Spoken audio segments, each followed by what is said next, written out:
3 months and nearly 3 hours ago, my life changed. We can chalk it up to Cape Cod traffic or simply fate. Either one works. As a retired math professor and member of many glee clubs and chorus groups, I was a bit concerned with a change in my voice. So I scheduled a video stroboscopy at Mass Eye and Ear in Boston to look at my throat. Since the only available time was early morning on July 3rd, I called my nephew, who lives in Milton Lower Mills, to ask if I could stay there and avoid the bridge mayhem of 4th of July weekend. He said it would be fine. So that day, off I went, did a few errands on my way up the expressway. Traffic was, as expected, horrendous. I arrived at his street, parked, and began to exit my car when I realized it wasn't his house. Why did I do that? I was next door. I had been at his house dozens of times, but was confused. I wondered why. So I went in and did a few chores in his house, and it was really hot. So I sat down to rest, and I began to feel a little funny. He finally came home from his golf game, and we chatted and began to watch some Red Sox on TV. He offered me a drink. I asked for water, and suddenly my left leg began to get numb. When he brought the water, it poured out of my drooping mouth. "What's wrong, Aunt Helene?" he said. I said, "I hate to do this, Peter, but call 911. He did, and they asked which hospital I wanted, and I replied Mass General. The ambulance came, and I was put on a stretcher, examined, and told that they thought I might be having a stroke. My mind was racing. This was not the way I wanted things to go. I had so much to do. My dear husband, my 3 beloved children, and our 6 granddaughters needed me, and I needed them.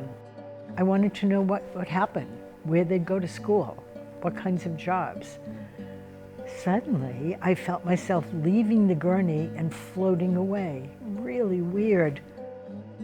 I became very warm, and a feeling came over me that I was really ready to meet my God. I saw a huge door with windows and bright lights and people floating in the distance. I began to think of people from my past, the principal of my high school, Fontbonne Academy, right up the street from where we were. I was a member of the first graduating class there in 1958.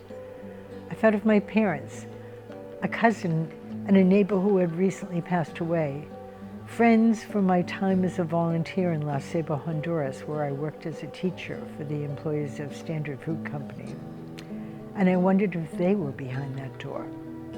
I called for my mother, and suddenly I felt myself back on the gurney, and the door was shut. I guess they decided they weren't ready for me. The next thing that I really remember was my being in the emergency room and talking with a team of doctors who were awaiting my admission. They asked me when I experienced the first symptoms. The MS attendant gave them a time. It was 82 minutes before. "Let's go," they shouted. "We have the TNK, which works within 90 minutes. Time went on, and my daughter from Wakefield arrived. She had heard from Peter, who texted her. She was wonderful in remaining by my side in the ER. She slept with her head on my bed to keep me company. And the next morning in the ER, my other daughter came with my husband. I told them my story, and they were so happy that my symptoms had nearly disappeared. After 2 days in ICU in the regular hospital, where I was able to watch the fireworks from the Esplanade on the 4th, I came home to Dennis to resume my busy schedule. The opening night of the Playhouse came, and we saw Rent, and I was chatting with an old friend from Garden Club, and I told her of my experience. She asked if I would agree to discuss it with her college roommate, who was an expert in near-death experience, NDE. The woman lives in Colorado and teaches classes in this. When we eventually connected via Zoom, she affirmed that it was exactly what had happened to me. She mentioned that she had gone from being an atheist to an agnostic, to a true believer as a result of her research in this area. She shared many resources which I also investigated. My time in the ambulance as we sped through the city of Boston was identical to dozens of stories which I read about and heard. And I'm telling my story today for 3 reasons. First, to say thank you to Peter and everyone who helped me to get the help which I needed as quickly as was possible. I was so fortunate to be able to get to Mass General, where the right doctors had the right protocol. Secondly, to emphasize the importance of knowing the signs of an ischemic stroke. FAST, face, arms, speech, and time. Fast. There are new drugs called clot busters which can reverse the damage of embolic and thrombotic strokes. Some work until 3 hours. Time is critical. Log your symptoms. Mine, 82 minutes. Lastly, to share my thoughts on my NDE.